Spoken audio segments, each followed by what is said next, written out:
안녕하세요. 은혜쌤교회 성도 여러분, 최선종 목사입니다. 오늘은 5월 6일 열왕기하 24장과 25장을 함께 살펴보도록 하겠습니다. 그러면 바로 1단계 본문 내용 파악하기를 시작하도록 하겠습니다. 1단계 본문 내용 파악하기를 모두 마쳤습니다. 이제 2단계 질문 만들기인데요. 25장 9절을 보면 여호와의 성전과 왕궁을 불사르고 예루살렘의 모든 집을 귀인의 집까지 불살랐으며 라고 얘기를 합니다. 귀인의 집까지 불살랐다 라는 이 표현이 왜 굳이 필요할까 라는 생각이 드는 거죠.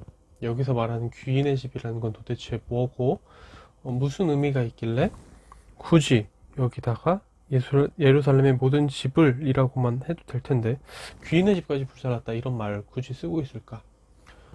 이게 궁금해져서 귀인의 집에 대해서 좀 알아보고 싶어서 오늘의 질문으로 한번 잡아봤습니다.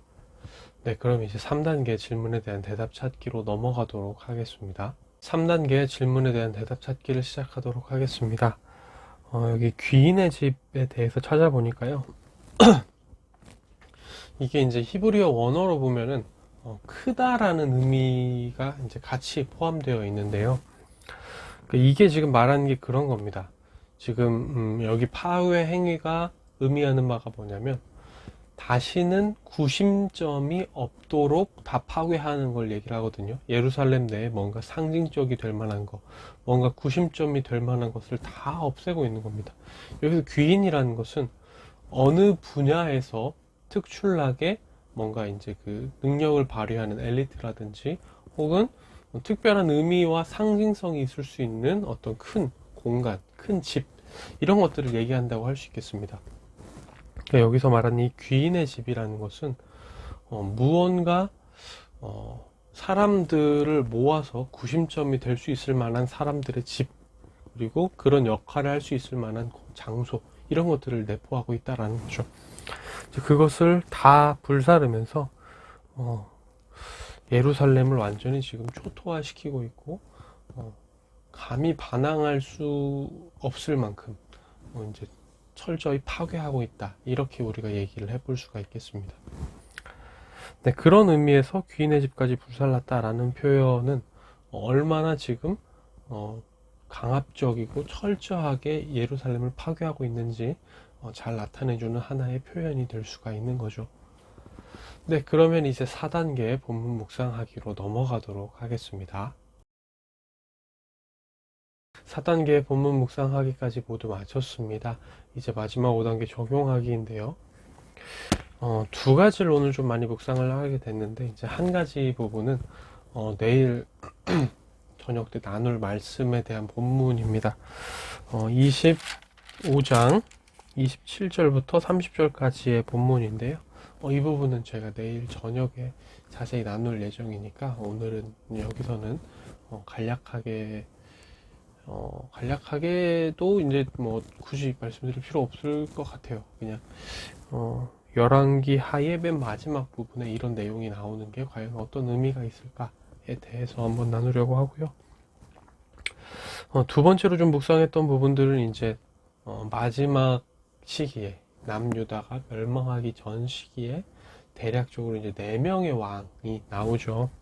이 4명의 왕은 요시아의 아들들이었습니다. 3명은 요시아의 아들이었고요. 1명은 요시아의 손자였죠. 여호아스, 엘리야김, 마따니아, 여호야긴, 이렇게 4명인데요. 이 4명의 왕들에 대한 표현을 살펴보면 다 악했다라고 얘기를 하거든요. 그런데 만일 이 중에 1명이라도 선한 왕이 있었더라면 무언가 달라졌을까라는 질문을 한번 던져보고 한번 묵상을 해봤는데요.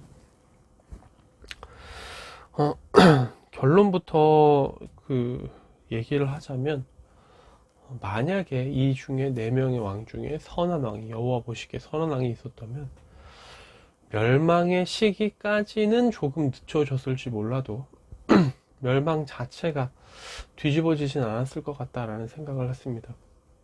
왜냐하면 우리가 어제 살펴봤던 요시야도 전무후무한 왕이었거든요. 여호와 앞에서 그렇게 온 마음과 온 뜻과 온 정성을 다해서 여호와를 섬기고 율법을 따라 지킨 왕이 없었습니다. 그런데 요시아가 그렇게 했음에도 불구하고 성경은 계속해서 이제 므낫세의 죄에 대해 얘기를 하거든요. 24장에서도 므낫세 지은 죄에 대한 얘기가 또 나옵니다. 이런 것들을 봤을 때 여호와께서는 므낫세의 치하에서 보면서 유다가 자정작용을 완전히 잃어버렸고 가만히 두어도 결코 회생할 수 없는 이미 틀려버린 상태로 돌아섰다라는 것에 있어서 이제 무조건적으로 이제 이 남유다를 새롭게 얻고 새롭게 시작하실 뜻을 가지신 것 같아요. 그렇기 때문에 만일 선한 왕이 한 명이라도 있었다면 멸망의 시기까지 가는 시기가 조금 늦춰졌을지는 몰라도 결국은 멸망하지 않았을까, 뭐 이런 생각들을 좀 해보게 됐고요. 그 왕들이 하지만 더 하나님 앞에서 선하지 않고 악했기 때문에 각각 또 그렇게 개인적으로는 끔찍한 결말들을 맞이하지 않았을까라는 생각을 합니다. 만약 개인적으로 선한 왕이 있었다면 개인적으로 자기가 사랑하는 자들이 죽는 모습을 보고 눈알이 뽑히는 그런 결말은 당하지 않지 않았을까, 이런 생각들도 해보게 되고요. 그래서 이제 이 부분을 가지고 우리가 적용점을 잡는다라고 한다면 때로는 우리가 거스를 수 없는 어느 큰 흐름 속에 갈 수 있습니다. 그 큰 흐름이 하나님께서 인도하시는 흐름이기 때문에, 하나님께서 뜻하신 흐름이기 때문에 우리가 어찌할 수 없는 흐름에 일부로서 흘러갈 수 있거든요. 그렇다고 해서 선한 사람이건 악한 사람이건 다 그 흐름 속에서 지금 흘러가고 있다 하더라도 분명한 차이가 있을 거라는 겁니다. 우리가 하나님 앞에 선하게 살아가느냐 혹은 하나님 보시기에 악하게 살아가느냐에 따라서 그 개개인에 대한 결과, 인생의 결과는 반드시 달라질 거라는 거죠. 세상이 다 이렇게 흘러가는데 뭐 이렇게 살아도 저렇게 될 거고 저렇게 살아도 저렇게 될 거 아니야? 이렇게 생각하기 쉬운 상황에서조차 우리가 하나님을 따라 사는 것은 분명한 차이를 낳게 될 것이고, 하나님은 그런 우리에게 특별한 또 복과 은혜를 허락하실 거다라는 거죠. 지금 이 시대도 보면 선한 자나 악한 자나 다 코로나로 인해 고통받고 있는 시대 속에 있습니다. 그러면 이 상황에서 하나님을 더 잘 믿는 사람이나 이 상황에서 하나님을 안 믿는 사람이나 어차피 코로나 때문에 다 힘들지 않아? 다 마스크 쓰고 다녀야 되고 다 언제 코로나에 걸릴지 모르고 살아가야 되고 백신 접종을 하더라도 누구나 후유증을 겪을 수 있고 뭐 이런 얘기들이 나올 수 있는데 분명한 거는 차이가 보이지 않을 것 같다는 이 시대 속에서도 하나님께서는 하나님을 굳게 믿고 하나님의 말씀에 따라 살아가려고 하는 자와 그렇지 않은 자를 구분하여 보고 계실 거라는 겁니다. 우리는 이 시대일수록 더 말씀을 따라 하나님 보시기에 합당한 삶을 추구해야 되는 거죠. 이 왕들을 보면서 그런 생각을 더 하게 됩니다.